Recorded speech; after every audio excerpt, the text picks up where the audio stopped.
கனாவோடு தன் கடமைகளை உயிராய் நேசிக்கும் என் நண்பர்களுக்காக என்னோடு பயணி யூடியூப் சேனல் வழியாக உங்கள் நண்பன் ஜித்து பேசுகிறேன். டிசம்பர் 2 டிசம்பர் 10 வரைக்குள்ள மிக முக்கியமான நாட்கள். பொது அறிவு வினாவில் கேட்கப்படும் கேள்வி. டிசம்பர் 4 இந்திய கடற்படை நாள். எல்லோரும் அண்டர்லைன் பண்ணி நோட் பண்ணி வச்சுக்கோங்க. டிசம்பர் 4 இந்திய கடற்படை நாள். டிசம்பர் 5 உலக மண் தினம். டிசம்பர் 7 இந்திய கொடி தினம். டிசம்பர் 10 மனித உரிமைகள் தினம். டிசம்பர் 4 இந்திய கடற்படை நாள். டிசம்பர் 5 உலக மண் தினம். டிசம்பர் 7 இந்திய கொடி தினம். டிசம்பர் 10 மனித உரிமைகள் தினம். அன்புடைமை பாடத்திட்டத்திலிருந்து 3வது குறள். அன்போடு இயந்த வழக்கு என்ப ஆறுயிர்க்கு என்போடு இயந்த தொடர்பு. பொருள் விளக்கம். அருமையான உயிர்க்கு உடம்போடு பொருந்தி இருக்கின்ற உறவு அன்போடு பொருந்தி வாழும் வாழ்க்கையின் பயன் என்று கூறுவர். பொருள். அருமையான உயிர்க்கு உடம்போடு பொருந்தி இருக்கின்ற உறவு அன்போடு பொருந்தி வாழும் வாழ்க்கையின் பயன் என்று கூறுவர். சிந்துவெளி நாகரிகம். கரப்பா நாகரிகம் என்று அழைக்கப்படும் சிந்துவெளி நாகரிகம் இந்தியாவிலும் பாகிஸ்தானிலும் சுமார் 1.3 மில்லியன் சதுர கிலோமீட்டர்கள் பரவி இருந்தது. அப்போ சிந்துவெளி நாகரிகத்துக்கு இன்னொரு பேர் என்னதுன்னா கரப்பா நாகரிகம். கரப்பா நாகரிகம் என்று அழைக்கப்படும் சிந்துவெளி நாகரிகம் இந்தியாவிலே 2 நாட்டிலையும் சேர்த்து 1.3 கிலோமீட்டர் இந்த மில்லியன் சதுர கிலோமீட்டர் பரவி இருந்தது. கரப்பா நாகரிகம் என்று அழைக்கப்படும் சிந்துவெளி நாகரிகம் இந்தியாவிலும் பாகிஸ்தானிலும் சுமார் 1.3 மில்லியன் சதுர கிலோமீட்டர்கள் பரவி இருந்தது. மேற்கே பாகிஸ்தான் ஈரான் எல்லையிலுள்ள சுட்காஜன் டோர். அப்போ என்னது? பாகிஸ்தான் ஈரான் எல்லையில் உள்ளது சுட்காஜன் டோர். வடக்கே சோர்டுக்கை. அது எங்கே இருக்குன்னா ஆப்கானிஸ்தானில். சோர்டுக்கை எங்கே இருக்குது? வடக்கே சோர்டுக்கை ஆப்கானிஸ்தான். கிழக்கே ஆலம்கீர்பூர். இந்தியாவில் உள்ள உத்தரப்பிரதேசத்தில் தான் என்னது ஆலம்கீர்பூர் இருக்குது. இந்தியாவில் உள்ள உத்தரப்பிரதேசத்தில். தெற்கே டைமாபாத். அது இந்தியாவில் உள்ள என்னது மகாராஷ்டிரா ஆகிய இடங்களையும் எல்லைகளாக கொண்டது இந்நாகரிகம். அப்போ என்னது? மேற்கே பாகிஸ்தான் ஈரான் எல்லையில் உள்ள சுட்காஜன் டோர். வடக்கே சோர்டுக்கை. அது எங்கே இருக்குது? ஆப்கானிஸ்தான். கிழக்கே ஆலம்கீர்பூர். ஆலம்கீர்பூர் எங்கே இருக்குன்னா இந்தியாவில் உள்ள உத்தரப்பிரதேசத்தில் என்னது ஆலம்கீர்பூர். தெற்கே டைமாபாத். டைமாபாத் எங்கே இருக்குன்னா இந்தியாவில் உள்ள மகாராஷ்டிரம் ஆகிய இடங்களை எல்லைகளாக கொண்டது இந்நாகரிகம். இப்பரப்பில் கரப்பா நாகரிகத்திற்கான பல சான்று கண்டுபிடிக்கப்பட்டுள்ளன. இந்த நாட்டில் உள்ள எல்லா இடத்துலையும் இந்த இடத்துல எல்லாம் என்னது கரப்பா நாகரிகம் இருந்திருக்கு அப்படின்னு பல சான்றுகள் கண்டுபிடிக்கப்பட்டுள்ளன. இந்நாகரிகம் பரவியுள்ள முக்கிய பகுதிகள் குஜராத், பாகிஸ்தான், ராஜஸ்தான் மற்றும் ஹரியானா. இதுலையும் அதிகமாக பரவியுள்ள முக்கிய இடம் எதெல்லாம்னு பார்த்தீங்கன்னா இந்நாகரிகம் பரவியுள்ள முக்கிய பகுதிகள் குஜராத், பாகிஸ்தான், ராஜஸ்தான் மற்றும் ஹரியானா. கரப்பா பஞ்சாப், பாகிஸ்தான். கரப்பா இங்கே பஞ்சாப், பாகிஸ்தான். மொஹஞ்சதாரோ சிந்து, பாகிஸ்தான். தோலவிரா இந்தியாவில் உள்ள குஜராத்தில். கலிபங்கன் எனது இந்தியாவில் உள்ள ராஜஸ்தானில். அடுத்து லோதால் இந்தியாவில் உள்ள குஜராத்தில். பானவாலி இந்தியாவில் உள்ள ராஜஸ்தானில். ராகிஹரி இந்தியாவில் உள்ள ஹரியானா. இங்கே தான் என்னது ஒரு தானிய களஞ்சியம் இருந்து சிந்து. அது நம்ம 6ஆம் வகுப்பு பாடத்தில் படித்தது. சிந்து சமவெளி நாகரிகத்தில் உள்ள ஒரு பழமையான தானிய களஞ்சியம் எங்கே தான் என்னது ஹரியானாவில் இருக்கே ராகி ஹரி. அடுத்து கர்கொட்டா இந்தியாவில் உள்ள குஜராத்தில் ஆகியவை சிந்துவெளி நாகரிகத்தின் முக்கிய நகரங்கள். அப்போ கரப்பா பஞ்சாப், பாகிஸ்தான். மொஹஞ்சதாரோ சிந்து, பாகிஸ்தான். தோலவிரா குஜராத், இந்தியா. கலிபங்கன் இந்தியாவில் ராஜஸ்தானில். லோதால் இந்தியாவில் உள்ள குஜராத்தில். பானவாலி இந்தியாவில் உள்ள ராஜஸ்தானில். ராகிஹரி இந்தியாவில் ஹரியானாவில். கர்கொட்டா இந்தியாவில் உள்ள குஜராத் ஆகியவை சிந்துவெளி நாகரிகத்தின் முக்கியமான நகரங்கள். கரப்பா நாகரிகங்களில் கோட்டை சுவர்கள், நன்கு திட்டமிடப்பட்ட தெருக்கள், சந்துக்கள், கழிவுநீர் கால்வாய்கள் ஆகியவை காணப்படுகின்றன. கரப்பா மக்கள் சுடாத செங்கற்களையும் கற்களையும் கட்டுமானங்களுக்கு பயன்படுத்தினார்கள். உள்ளாட்சி அமைப்பு ஒன்று நகரங்களின் திட்டமிடுதலை கட்டுப்படுத்தி இருக்கக்கூடும். சில வீடுகளில் மாடிகள் இருந்தன. மொகஞ்சதாரோவில் உள்ள மாபெரும் குளியல் குளம் ஒரு முக்கியமான கட்டுமானம் ஆகும்.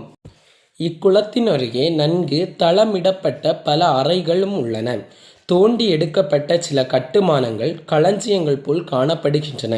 கரப்பர்களின் அரசு அமைப்பு பற்றி நமக்கு விவரங்கள் தெரியவில்லை. ஆனால் பண்டைய அரசு போன்ற ஒரு அரசியல் அமைப்பு ஒன்று இருந்திருக்க வேண்டும். மொகஞ்சதாரோவில் இருந்து கிடைத்துள்ள ஒரு சிலை பூசாரி அரசன் என்று அடையாளம் காட்டப்படுகிறது. அவ எனது மொகஞ்சதாரோவிலிருந்து கிடைத்துள்ள ஒரு எனது சிலைதான் என்னது பூசாரி அரசன் என்று அடையாளம் காட்டப்படுகிறது. ஆனால் அது சரியானதா என்று உறுதிப்படுத்த முடியவில்லை. இக்குளத்தின் அருகே நன்கு தளமிடப்பட்ட பல அறைகளும் உள்ளன. தோண்டி எடுக்கப்பட்ட சில கட்டுமானங்கள் களஞ்சியங்கள் போல் காணப்படுகின்றன. கரப்பர்களின் அரசு அமைப்பு பற்றி நமக்கு விவரங்கள் தெரியவில்லை. ஆனால் பண்டைய அரசு போன்ற ஒரு அரசியல் அமைப்பு ஒன்று இருந்திருக்க வேண்டும். மொகஞ்சதாரோவிலிருந்து கிடைத்துள்ள ஒரு சிலை பூசாரி அரசன் என்று அடையாளம் காட்டப்படுகிறது. ஆனால் அது சரியானதா என்று உறுதிப்படுத்த முடியவில்லை. கரப்பா தான் முதலில் கண்டுபிடிக்கப்பட்ட இடம் என்பதால் சிந்துவெளி நாகரிகம் கரப்பா நாகரிகம் என்று அழைக்கப்படுகிறது. இந்த நாகரிகம் சிந்து நதிக்கு அப்பாலும் பரவியுள்ளதால் சிந்து சமவெளி நாகரிகம் என்று முன்னர் அழைக்கப்பட்டதற்கு மாறாக கரப்பா நாகரிகம் என்று அழைக்கப்படுகிறது. கரப்பா தான் முதல் கண்டுபிடிக்கப்பட்ட இடம் என்பதால் சிந்துவெளி நாகரிகம் கரப்பா நாகரிகம் என்று அழைக்கப்படுகிறது. இந்த நாகரிகம் சிந்து நதிக்கு அப்பாலும் பரவியுள்ளதால் சிந்து சமவெளி நாகரிகம் என்று முன்னோர் அழைக்கப்பட்டதற்கு மாறாக கரப்பா நாகரிகம் என்று அழைக்கப்படுகிறது. வேளாண்மையும் கால்நடை வளர்ப்பும். கரப்பா மக்கள் வேளாண்மையில் ஈடுபட்டனர். அவர்கள் கோதுமை, பார்லி மற்றும் பலவிதமான திணை வகைகளை பயிரிட்டார்கள். இரட்டை சாகுபடி முறையையும் அவர்கள் கடைபிடித்தனர். அப்போ என்னது கரப்பா மக்கள் இரட்டை சாகுபடி முறைகளையும் கடைபிடித்தனர். ஆடு மாடு வளர்த்ததிலும் அவர்களுக்கு தெரிந்திருந்தது. மாடுகள், செம்மறி ஆடுகள், வெள்ளாடுகளையும் அவர்கள் வளர்த்தார்கள். யானை உள்ளிட்ட பல விலங்குகள் பற்றி அறிந்திருந்தார்கள். ஆனால் குதிரைகளை பயன்படுத்தவில்லை. எந்த விலங்கு கரப்பா மக்கள் பயன்படுத்தவில்லைன்னா குதிரைகளை பயன்படுத்தவில்லை. கரப்பாவின் மாடுகள் ஜெபு என்று அழைக்கப்படும். அப்போ கரப்பாவில் பயன்படுத்தின மாடுகளுக்கு இன்னொரு பேர் என்னது? ஜெபு. கரப்பாவின் மாடுகள் ஜெபு என்று அழைக்கப்படும். இது ஒரு பெரிய வகை மாட்டின் இனம். இதுதான் ஒரு பெரிய வகை மாட்டின் இனம். சிந்துவெளி முத்திரைகளில் இவ்வகையான பெரிய காளை உருவம் பரவலாக காணப்படுகிறது. இவர்களுக்கு முத்திரையில் இந்த பெரிய வகை காளை உருவம் பொறிக்கப்பட்டுள்ளது காணப்படுகிறது. மண்பாண்ட கலை.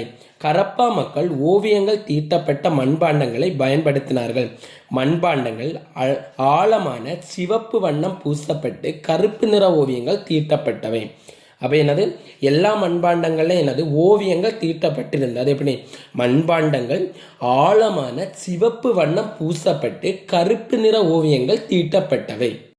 பீடம் வைத்த தட்டு, தானியம் போன்றவற்றை சேமித்து வைப்பதற்கான ஜாடிகள், துளையிடப்பட்ட ஜாடிகள், கோப்பைகள், எஸ் வடிவ ஜாடிகள், தட்டுக்கள், சிறு தட்டுக்கள், கிண்ணங்கள், பானைகள் என்று பல விதமான மண்பாண்டங்களை செய்தார்கள்.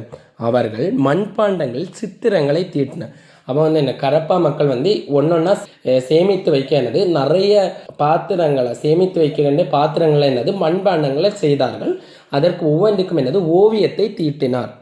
அரசமலையில் என்னெல்லாம் ஓவியம் அந்த மண்பாண்டங்கள் இருந்துச்சுன்னா, அரசமலையில மீன் செதில், ஒன்றை ஒன்று வெட்டும் வண்ணங்கள், குறுக்கும் நெடுக்குமான கோடுகள், கிடைக்கோட்டு பட்டைகள், கணித வடிவியல் வடிவங்கள், செடி கொடிகள் என பல்வேறு ஓவியங்களை என்ன வண்ணத்தில் தீட்டினார்கள்? கருப்பு நிறத்தில் தீட்டினார்கள். உலோகங்களும் கருவிகளும் ஆயுதங்களும். கரப்பா மக்களுக்கு கருவிகளும் ஆயுதங்களும் எது கொண்டு செய்யப்பட்டன? கரப்பா பயன்பாட்டு மக்கள் செர்ட் என்ற சிலிக்கா கல்வகையில் செய்த பிளேடுகள். செர்ட் என்ற சிலிக்கா கல்வகையில் செய்த பிளேடுகள், கத்திகள், செம்பு பொருட்கள், எலும்பாலும் தந்தத்தாலும் செய்யப்பட்ட கருவிகள் ஆகியவற்றை பயன்படுத்தின. அப்போ கருவிகள் எப்படி இருந்து? செர்ட் என்ற சிலிக்கா கல்வகையில் செய்த பிளேடுகள், அடுத்து எலும்பாலும் தந்தத்தாலும் செய்யப்பட்ட கருவிகள் ஆகியவற்றை பயன்படுத்தினார்கள். இரும்பின் பயன் என்னது அவங்க அறிந்திருக்கவில்லை. அதனால ஒரு ஆயுதம் என்னது இரும்பு கொண்டு செய்யலாம். இரும்பின் பயனை அவர்கள் அறியவில்லை.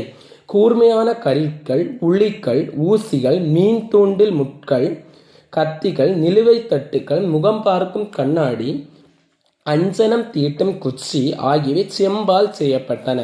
செம்பில் செய்த அம்புக்கள், ஈட்டிகள், உளி, கோடாரி ஆகிய கருவிகளை பயன்படுத்தின. அப்போ செம்பு கொண்டு என்னெல்லாம் செய்திருக்காங்கன்னா எனது கூர்மையான கருவிகள், உளிகள், ஊசிகள், மீன் தூண்டில் முட்கள், கத்திகள், நிலுவை தட்டுக்கள், முகம் பார்க்கும் கண்ணாடி, அஞ்சனம் தீட்டும் குச்சி ஆகியவை எனது செம்பினால் செய்யப்பட்டன. செம்பில் செய்த அம்புக்கள், ஈட்டிகள், உளி, கோடாரி ஆகிய கருவிகளையும் பயன்படுத்தினார்கள். மொகஞ்சதாரோவில் கிடைத்துள்ள நடனமாடும் பெண்ணின் சிலை அவர்களுக்கு மெழுகு அச்சில் உலோகத்தை உருக்கி ஊற்றி சிலை வார்க்கும் லார்ட்ஸ் வேக்ஸ் தொழில்நுட்பம் இழந்த மெழுகு செயல்முறை தெரிந்திருந்தது. அப்போ இந்த மொகஞ்சதாரோவில் கிடைத்துள்ள எனது நடனமாடும் பெண்ணின் சிலை எப்படி மெழுகு கொண்டு செய்திருந்தாங்க. அதுதான் எனது மெழுகின் சிலை வார்த்து இந்த லார்ட்ஸ் வேக்ஸ் தொழில்நுட்பம் இழந்த மெழுகு செயல்முறை தெரிந்திருந்தது என்பதை காட்டுகிறது. அந்த பெண்ணின் சிலையை வச்சு அவங்களுக்கு மெழுகு கொண்டு பொருட்கள் சேர்ந்த கலை கரப்பா மக்கள் தெரிஞ்சிருந்தாங்க என்பது அந்த சிலை நடனமாடும் பெண்ணின் சிலை கிடைத்துள்ள நடனமாடும் பெண்ணின் சிலையை வச்சு நமக்கு அறிய முடிகிறது. ரோஹிரி சேட் என்பவை பாகிஸ்தானில் உள்ள ரோஹிரி என்ற பகுதியிலிருந்து பெறப்பட்ட செட் மூலப்பொருட்களை குறிக்கிறது.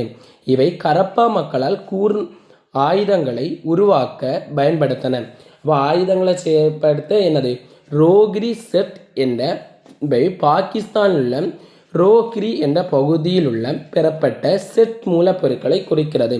இவை கரப்பா மக்களால் ஆயுதங்களை உருவாக்க பயன்படுத்தப்பட்டன. கரப்பா மக்கள் கல் மற்றும் வெண்கலத்தால் ஆன ஆயுதங்களை பயன்படுத்தினர். ஆடை அணிகலன்கள்.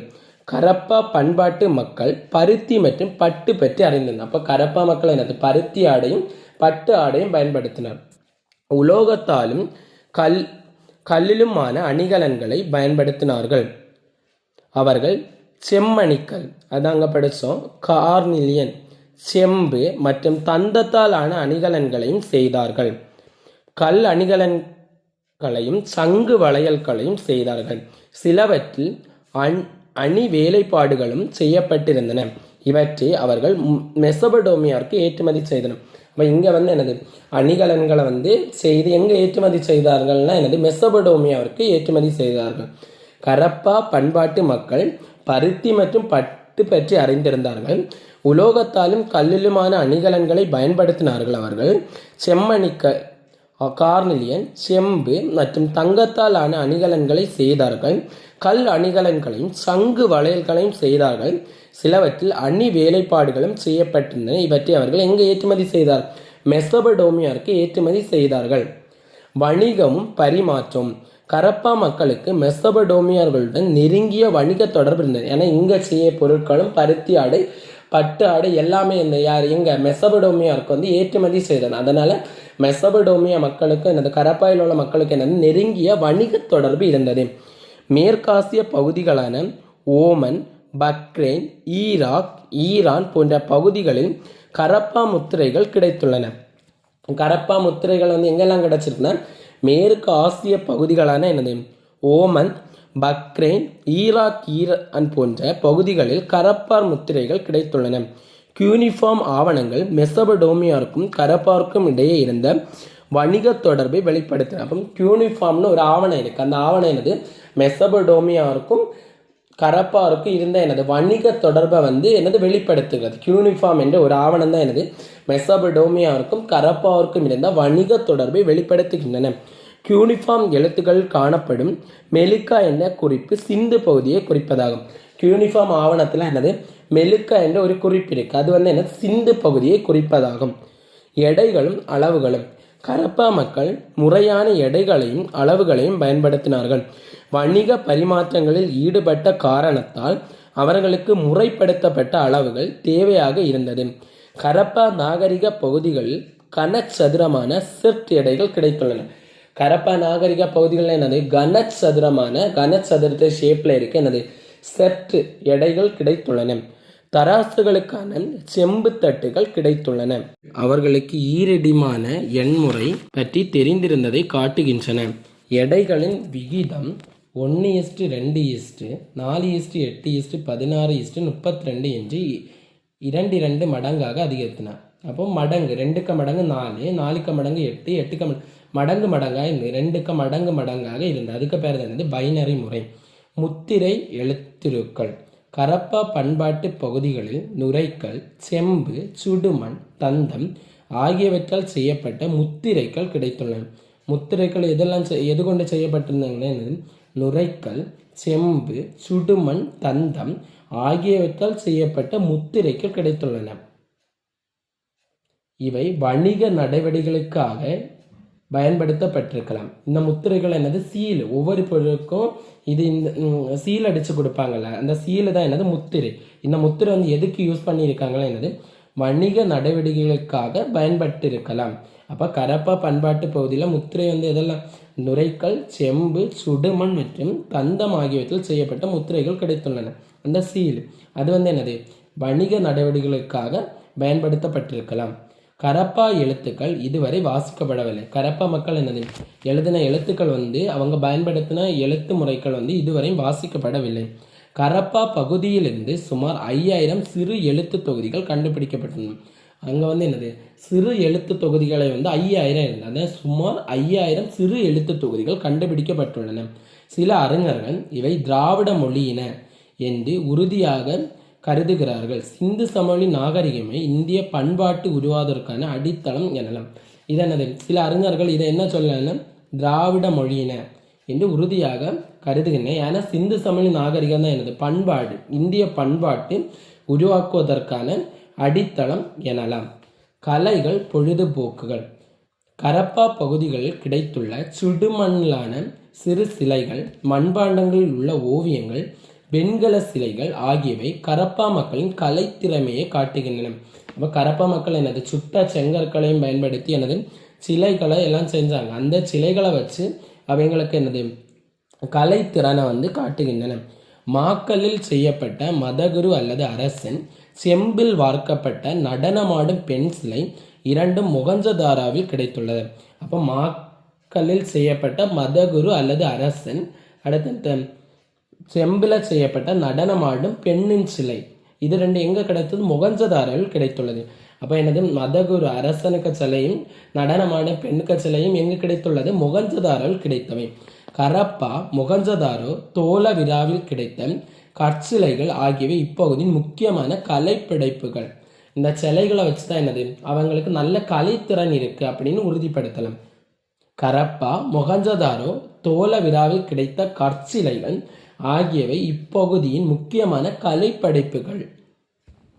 பொம்மை வண்டிகள், கிளிகிளி பைகள், பம்பரங்கள், கோலி குண்டுகள், பல்வேறு விளையாட்டுதற்கான சுடுமண் சில்லுகள் ஆகியவை கரப்பா மக்கள் பொழுதுபோக்கு விளையாட்டுகளை காட்டுகின்றன.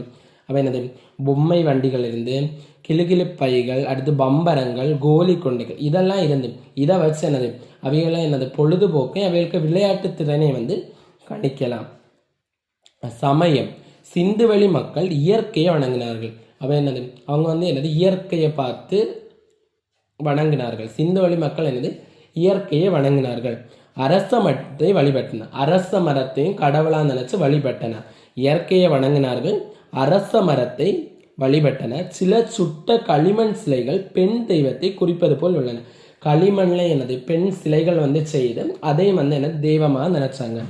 காலி பங்கங்களில் நெருப்பு குண்டங்கள் அடையாளம் காணும். காலி பங்கள்ல நெருப்பு குண்டங்கள். நெருப்பு குண்டங்கள் அக்னி குண்டம் நிறைய ஹோமம் நடத்தினதற்கான நிறைய நெருப்பு குண்டங்கள் அடையாளம் காட்டப்பட்டுள்ளன.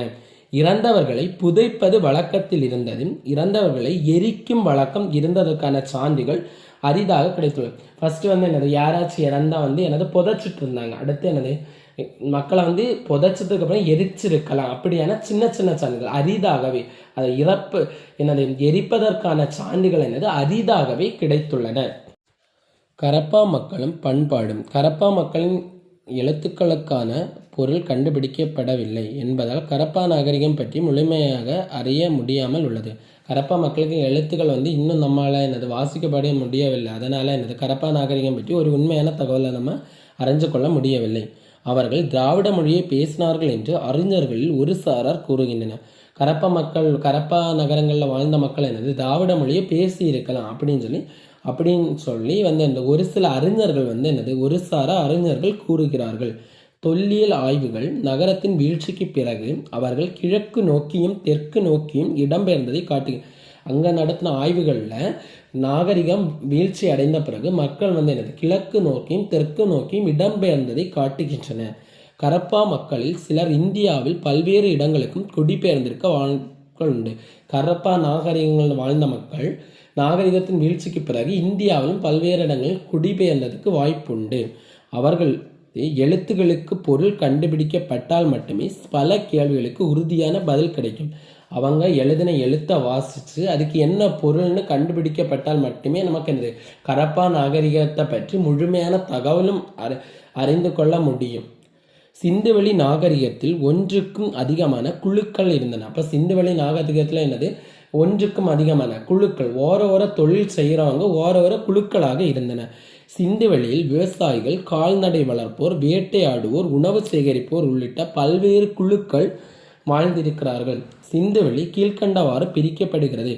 கிமு பொது ஆண்டு முதல் 3300 முதல் கிபி பொது ஆண்டு முதல் 2600 வரையான காலகட்டம் தொடக்க கரப்பா என அழைக்கப்படுகிறது. கிமு பொது ஆண்டு 2600 முதல் 1900 வரையான காலகட்டம் முதிர்ந்த காலகட்டம். பிந்தைய கரப்பா கிமு பொது ஆண்டு முதல் 1700 வரை எனது கரப்பா நாகரிகம் வீழ்ச்சி அடைந்த பிறகு.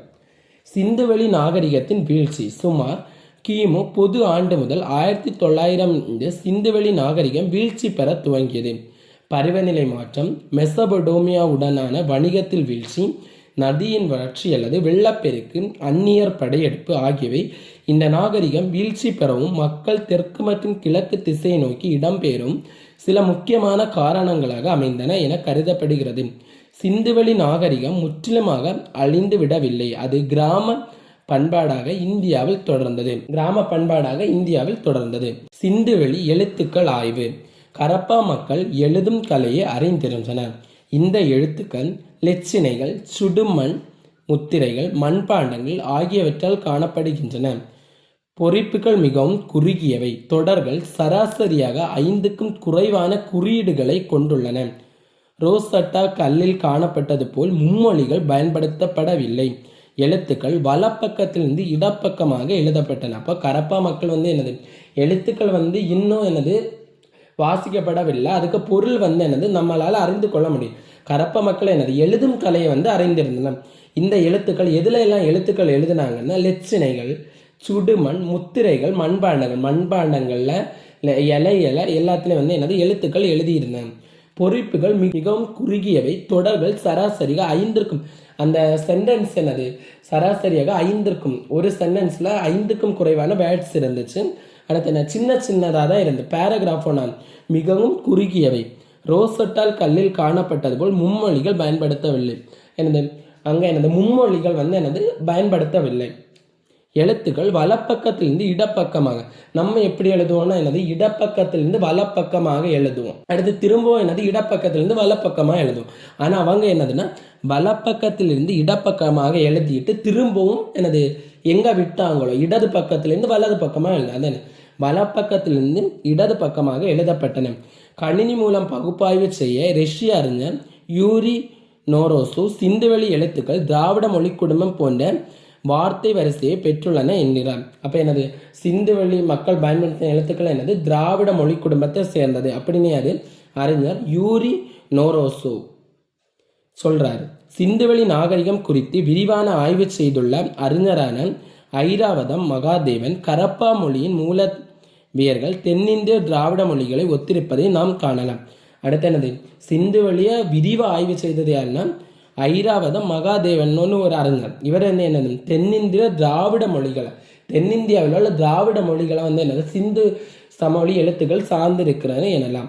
மயிலாடுதுறையில் கண்டுபிடிக்கப்பட்டுள்ள கற்கோடரியில் உள்ள குறியீடுகள் சிந்துவெளியில் கண்டெடுக்கப்பட்டவை உள்ள குறியீடுகளை ஒத்திருக்கின்றன என்று கூறுகிறார் ஐராவதம் மகாதேவன். இந்த தமிழ்நாட்டில் உள்ள எனது மயிலாடுதுறையில் எனது கற்கோடரியில் உள்ள எழுத்துக்கள் எனது சிந்துவெளி காலத்தில் உள்ள குறியீடுகளை ஒத்திருக்குன்னு என்னை யார் சொன்னது? ஐராவத மகாதேவன். நீங்கள் தமிழ்நாட்டில் உள்ள மயிலாடுதுறையில் கற்கோடரியில் உள்ள குறியீடுகள் சிந்துவெளி மக்கள் பயன்படுத்தின குறியீடுகளை ஒத்திருக்கிறது என்று ஐராவத மகாதேவன் கூறுகின்றார்.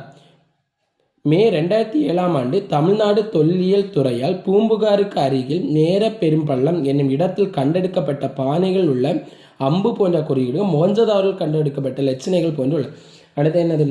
மே 2007 நடந்த தொல்லியல் துறை ஆய்வில் என்னது? பூம்புகாருக்கு அருகில் என்னது? மேலப்பள்ளம் என்னும் இடத்துல கண்டெடுக்கப்பட்ட பானை ஓடுகளில் அம்பு போன்ற ஓவிய குறியீடு என்னது? மொஹஞ்சதாரோவில் கண்டெடுக்கப்பட்ட லட்சணைகள் போன்று உள்ளன.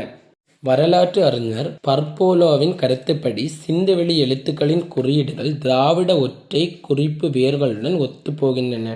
ஆனால் திராவிட குறியீடுகளுடன் எனது ஒத்துப்போகின்றன சொன்னது யாரு? வரலாற்று அறிஞர் பர்போலோவின் கருத்துப்படி.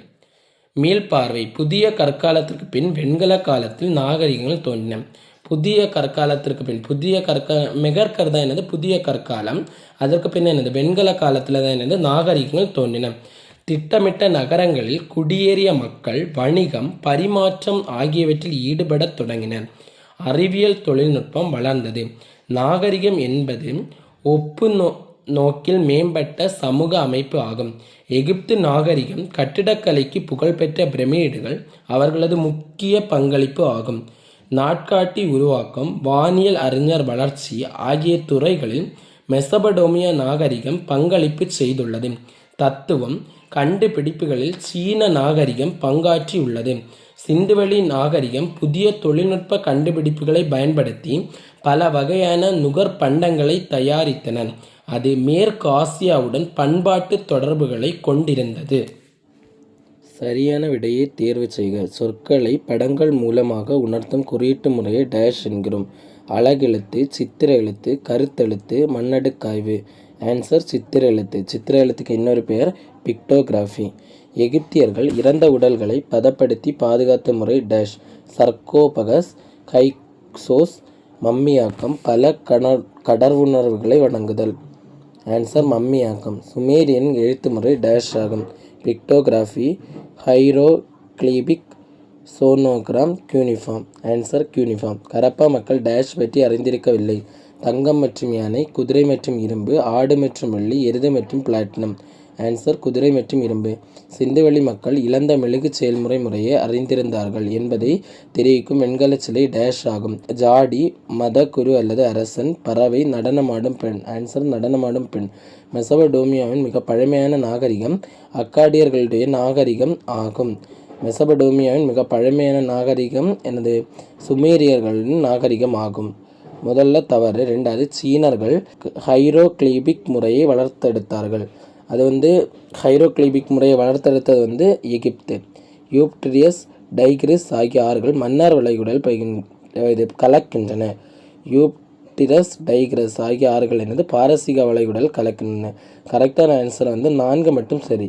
பாலோனிபியா அரசரான ஹமுராபி பெரும் சட்ட வல்லுநர் ஆவார். யாங்ஸி ஆறு சீனாவின் துயரம் என்று அழைக்கப்படுகிறது. மஞ்சள் ஆறு அதுதான் என்னது? சீனாவின் துயரம்.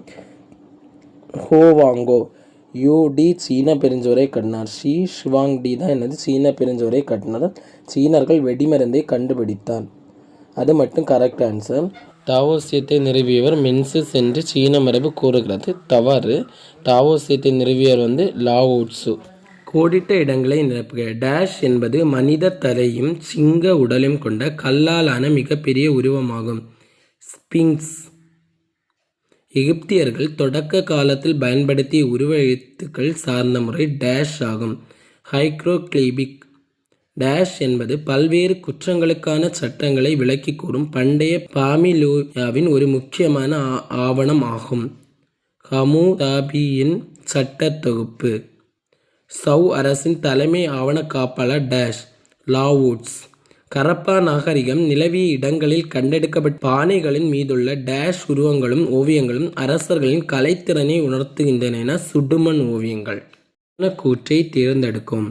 ஹரப்பாவில் உள்ள பெருங்குளம் அருகில் சில அறைகள் நன்கு கட்டப்பட்டிருந்தது. அப்போ அது வந்து என்னது மொகஞ்சதாரோவில் தான் என்னது பெருங்குளம் இருந்து அதில் தான் என்னது அறைகள் நன்கு கட்டப்பட்டிருந்தது. யூனிஃபார்ம் குறிப்புகள் கில்காமிஷ் காவியத்துடன் தொடர்புடைய அந்த கூற்று வந்து சரியானது. சுடுமண்ணால் செய்யப்பட்ட உருவங்களும் செம்பில் செய்யப்பட்ட நடனமாடும் பெண் உருவம் எகிப்தியர்கள் கலைத்திறனை உணர்த்துகின்றன. அது வந்து என்னது சிந்து சமவெளியில் கிடைச்சது. அதான் என்னது சிந்து சமவெளி கலைத்திறனை உணர்த்துகின்றன. மெசபடோமியர்கள் சூரிய நாட்காட்டி முறையை வகுத்தார்கள். சூரிய நாட்காட்டி முறையை வகுத்தவர்கள் என்பது எகிப்தியர்கள்.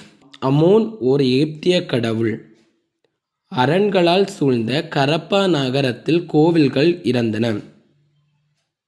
பெரிய ஸ்பிங்ஸ் என்பது பழங்கால மெசபடோமியாவில் உள்ள பிரமிடு வடிவ நினைவு சின்னமாகும்.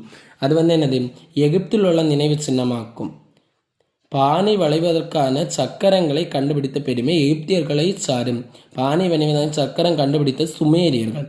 கரெக்ட் ஆன்சர் அமோன் ஓர் எகிப்திய கடவுள். அது வந்து கரெக்ட் ஆன்சர். பொறுத்துக. ஆரோ எகிப்திய அரசர். பாப்பிரஸ் ஒரு வகை புல். பெரும் சட்ட வல்லுனர். ஹமுராபி. கில்காமெஷ் பூமியின் மிக பழமையான எழுத்து காவியம். பெரும் குளம் மொகஞ்சதாரோ. குறள் 4. அன்பு எனும் ஆர்வமுடைமை அது எனும் நண்பு என்னும் நாடாச் சிறப்பு. பொருள் அன்பு பிறரிடம் விருப்பம் உடையவராக வாழும் தன்மையை தரும். அது எல்லாரிடத்தும் நட்பு என்று சொல்லப்படும் அளவற்ற சிறப்பை தரும். பொருள் அன்பு பிறரிடம் விருப்பம் உடையவராக வாழும் தன்மையை தரும். அது எல்லாரிடத்தும் நட்பு என்று சொல்லப்படும் அளவற்ற சிறப்பை தரும்.